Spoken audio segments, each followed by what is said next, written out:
मूर्ति सतगुरु मिलवे सर्वाधार। मंगलमय मंगल करन विनओ बारंबार। धन्य धन्य सतगुरु सुखदा महिमा कहे न जाए। जो कुछ कहूँ तुम्हारी कृपा मोते कछु न बोलिए प्रेम से श्री सद्गुरु महाराज की जय। परमाराध्य आराध्य जी की चरणों में इस दास का कोटि कोटि नमन। मंचासीन पूज्यपाद आचार्य स्वामी श्री पूर्ण चेतन जी महाराज के चरणों में कोटि सा नमन। स्वामी जगन्नाथ जी महाराज के चरणों में कोटि सा नमन।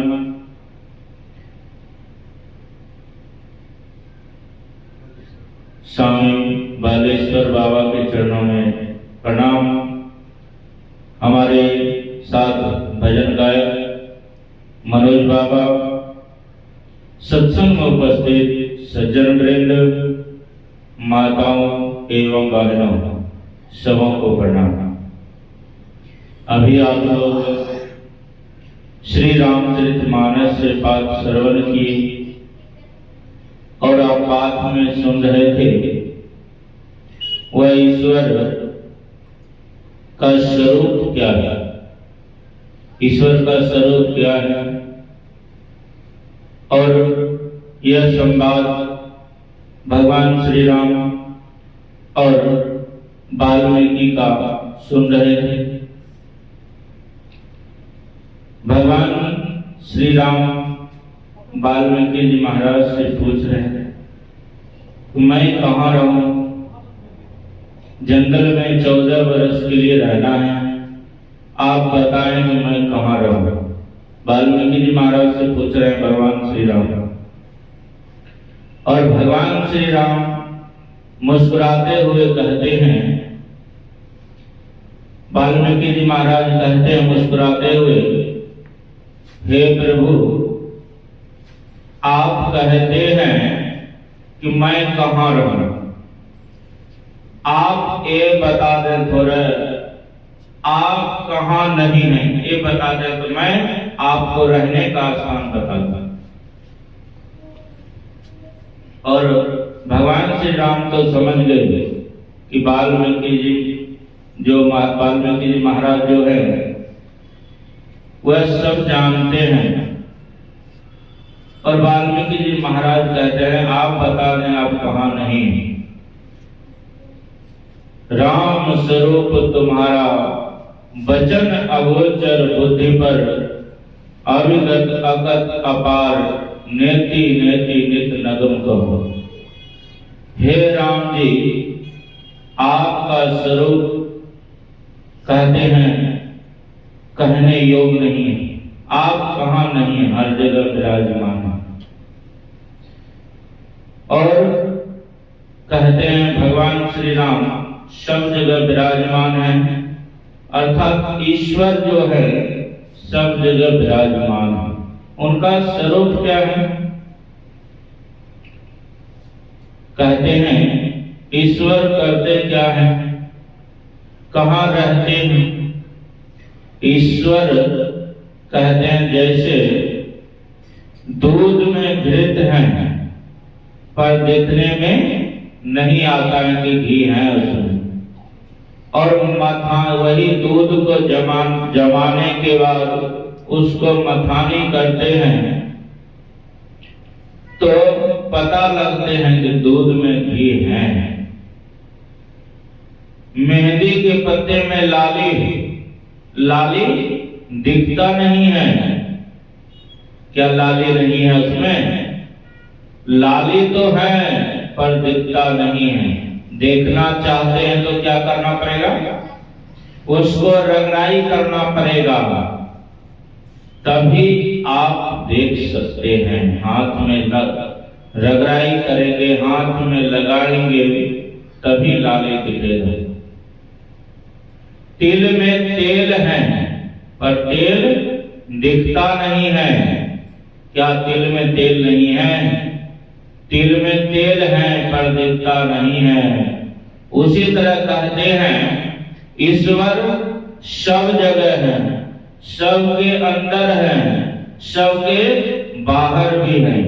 वह कण कण में है, हर जगह विराजमान है, पर दिखता क्यों नहीं है? फिर जब बाहर भीतर एको जानो, यह गुरु का ज्ञान बताई। कहते हैं बाहर भीतर वह दोनों जगह जब विराजमान है तो दिखता क्या नहीं है? कारण क्या है? क्यों नहीं दिख रहे हैं? कारण है हम सब अंधकार में पड़े हुए, पर्दा लग गया है, इसलिए नहीं देख सकते हैं। जिस तरह जो अमीर की महिला होती है, वह अंदर से सबको देख लेती है, पर्दे के अंदर से सबको देख लेती हैं भीतर से, पर उनको कोई देख नहीं सकते।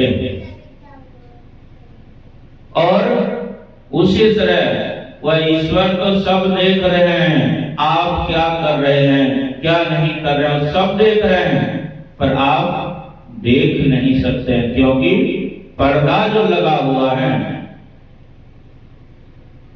वह पर्दा क्या है?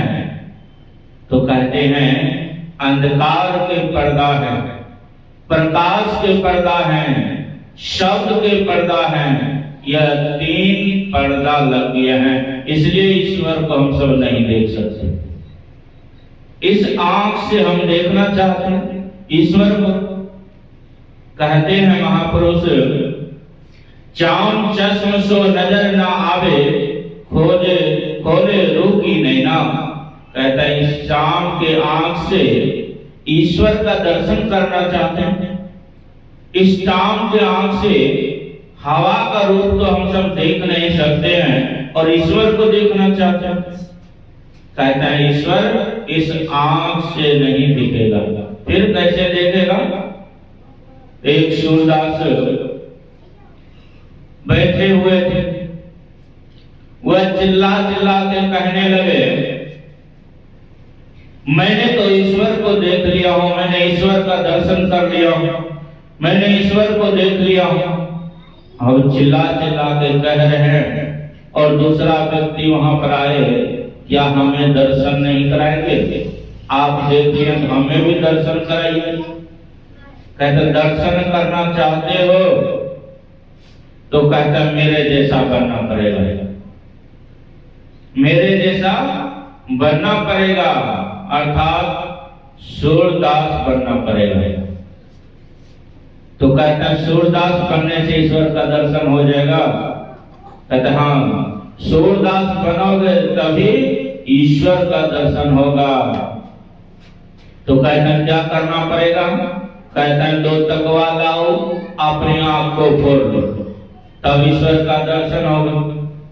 वह व्यक्ति वैसा ही करते हैं, 2 तकवा लाए, अपने आंख को फोड़ देंगे, और कहते हैं ईश्वर का दर्शन तो अभी भी नहीं हो रहा है। वह सूरदास कहते हैं पहले मैं अकेले सूरदास थे, यहाँ पर सभी कोई सूरदास सूरदास कह रहे थे, अब 2-2 हो गए। अब तुमको भी सूरदास कहेंगे और हमको भी कहेंगे, अब 2-2 हो गया सूरदास। तो कहते 2-2 सूरदास हो गए, अब अकेला मैं नहीं हूं। मैं तो अपना संख्या बढ़ाने के लिए चाह रहे थे, मेरा संख्या बढ़ेगा। सब कोई चाहते हैं अपना संख्या बढ़ाने के लिए, चोर भी चाहते हैं अपना संख्या बढ़ाने के लिए, जुआरी भी चाहते हैं अपना संख्या बढ़ाने के लिए, शराबी भी चाहते हैं अपना संख्या बढ़ाने के लिए, और संत महात्मा भी चाहते हैं अपना संख्या बढ़ाने के लिए। सब कोई चाहते हैं अपना संख्या बढ़ाने के लिए, और वह भी कहते हैं कि मैं तो अपना संख्या बढ़ाने के लिए तुम्हारा आंख फोड़वा दी। संख्या बढ़ाने से कहते हैं वैसे का अगर संग होगा क्या दर्शन होगा? आंख फोड़ने से दर्शन होगा? नहीं, आंख फोड़ने से दर्शन नहीं होगा।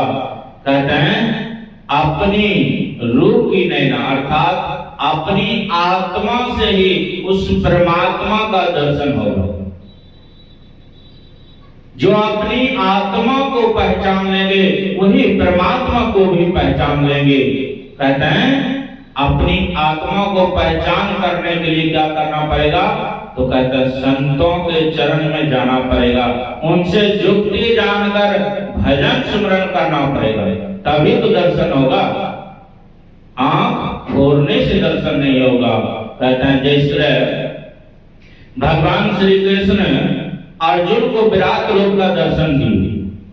अर्जुन विराट रूप का दर्शन करके और बाद में पूछते हैं कृष्ण भगवान से, हे केशव, हे माधव, यह जो आपका स्वरूप है, यह जो आपका रूप है, क्या मानव को इसी रूप का दर्शन करने से मानव का कल्याण होगा? इसी रूप का दर्शन करने से मानव का उद्धार होगा? तो भगवान श्री कृष्ण क्या कहते हैं? हे अर्जुन, यह जो मेरा रूप तुम देख रहे हो, यह मेरा असली रूप नहीं है, यह मेरी मायावी रूप है। इस मायावी रूप का दर्शन करने से कल्याण होने वाला नहीं है। तो कहते हैं आपका असली रूप कैसे देखेंगे? कहते हैं जो साधन भजन करते हैं, जो अपने अंदर में चलते हैं, किस तरह? उल्टा किस तरह चलेंगे? मकड़ी को आप सब देखे होंगे। मकड़ी अपनी मुख से जाला छोड़ते छोड़ते नीचे उतर जाते हैं, और पुनः ऊपर चढ़ना हो तो वही जाला को मुंह में लेते लेते ऊपर चले जाते हैं। उसी तरह हम सब पहले कहाँ थे? पहले हम सब निशब्द में थे। निशब्द से शब्द में आए, और शब्द से प्रकाश में आए, और प्रकाश से अंधकार में आगे अटके हुए हैं। इसीलिए ये पर्दा जो लग गया है, दर्शन नहीं हो रहा। तो उल्टा किस तरह चलना होगा? अंधकार से प्रकाश में जाना पड़ेगा, प्रकाश से शब्द में जाना पड़ेगा, और शब्द से निशब्द में जाना पड़ेगा।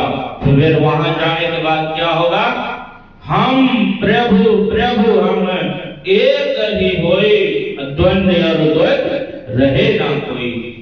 वहां जाने के बाद कोई अंतर नहीं रहेगा। जिस तरह नाली का पानी, नाली के पानी को आपको कोई कह दे थोड़ा छिट्टा ले लीजिए अपने ऊपर, उस नाली को पानी को कोई छिट्टा नहीं लेंगे, कोई हाथ नहीं लगाना चाहेंगे। और वही पानी जब उनको स्रोत मिल जाए गंगा में मिलने का, तो वही जो पानी नाली का पानी है वह जब गंगा में मिल जाते हैं तब उनमें स्नान भी करते हैं, और अपने घर बोतल में भर भर के लिए भी जाते हैं। क्या हुआ? उनको स्रोत मिल गए गंगा में मिलने का। अब देखिए उनको कोई नाली का पानी नहीं कह रहे, सबको उनको गंगा कह रहे हैं। उसी तरह हम सब ईश्वर का अंश जीव हैं। ईश्वर अंश जीव अविनाशी, चेतन अमल सहज सुख राशि। कहते हैं हम सब ईश्वर का अंश जीव हैं। जीव क्यों नाम पड़ा? तो जीव कहने का, जीव ईश्वर का अंश, जीव अंश कहने का मतलब कि ईश्वर का टुकड़ा नहीं है, जिस तरह समुद्र में लहरें उठती हैं और पुनः उन्हीं में समा जाते हैं, उसी तरह ईश्वर का अंश जीव हैं। यह जीव जब उनमें मिल जाएंगे फिर पुनः एक हो जाएंगे, फिर कोई भेद नहीं रहेगा। एक हो जाने के बाद तो वह होगा कैसे? जब तक संतों के चरण में नहीं जाएंगे, जुक्ति जानकर भजन सुमरन नहीं करेंगे, तब तक यह होने वाला नहीं है। यह कहने सुनाने की बात नहीं है, करने की बात है। जो करेंगे वो उसी को मिलेगा, दूसरे को मिलने वाला नहीं है। इसलिए कीजिए, करने के महत्व है, करेंगे नहीं तो कुछ मिलने वाला नहीं है। जो कोई भी, इतने भी संत महात्मा लोग इस संधारा तल पे आए, सबों ने भजन किए, सुमरन किए और उस ईश्वर को प्राप्त किए। और हम सबको भी तो करना पड़ेगा। बहुत लोग हैं दीक्षा ले लेते हैं, दीक्षा ले लिए और ध्यान भजन करते नहीं हैं और कहते महाराज मैंने तो 40 वर्ष से दीक्षा लिया हो गया है, इतने वर्षों से दीक्षा तो मैंने ले लिया हूं, अभी तक दर्शन क्यों नहीं हो रहे? अभी तक दर्शन क्यों रहे हैं? दर्शन क्यों नहीं हो रहे हैं? क्या उसमें गुरु महाराज में कमी है? क्या मंत्र में कमी है? नहीं नहीं, जो मंत्र गुरु महाराज ने जपे और उस परमात्मा को प्राप्त कर लिए, वही मंत्र हम सबको भी मिला हुआ। दूसरा मंत्र नहीं है, वही मंत्र है। कमी किन में है? मंत्र में नहीं, मंत्र में कमी नहीं है, हम सब में कमी है। जितना जो करेंगे उनको उतना ही फल मिलेगा। आदमी सब संसार के संपत्ति धन दौलत कमाने के लिए रात दिन एक कर देते हैं, पर परमात्मा के लिए थोड़ा सा समय नहीं निकाल पाते। 24 घंटा का समय मिला, दिन रात 24 घंटा का समय है, उनमें कहते हैं कम से कम 3 घंटा तो जरूर निकालिए उस परमात्मा के लिए, कम से कम 3 घंटा। बाकी समय आपका 3 घंटा कम से कम निकालिए। वो भी नहीं निकलता है तो 2 घंटा ही निकाल लीजिए।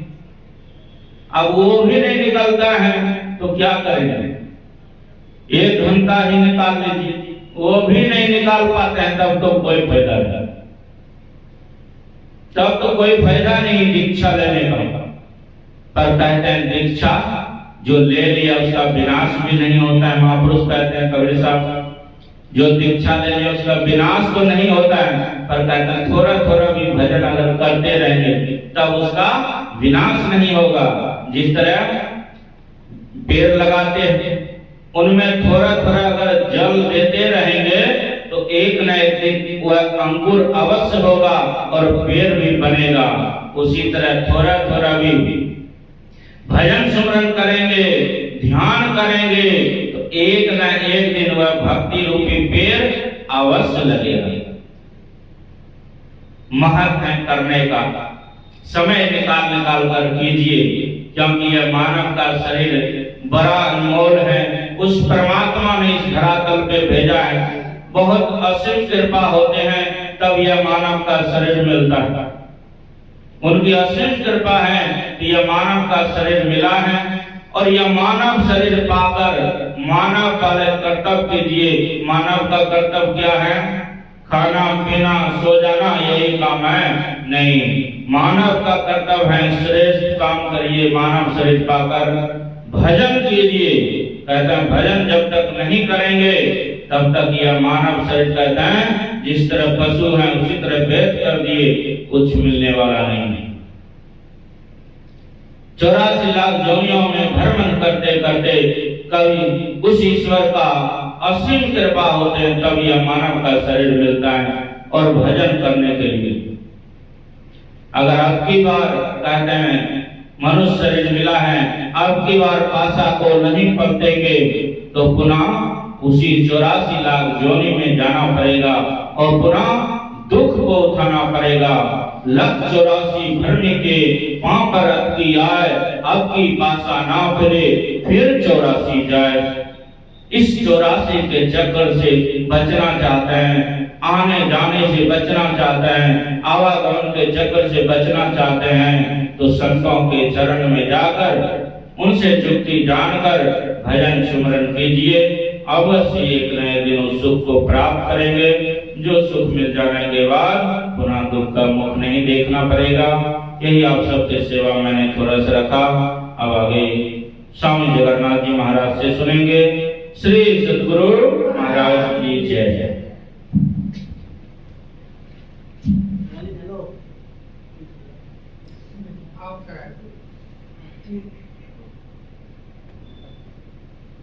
Yeah.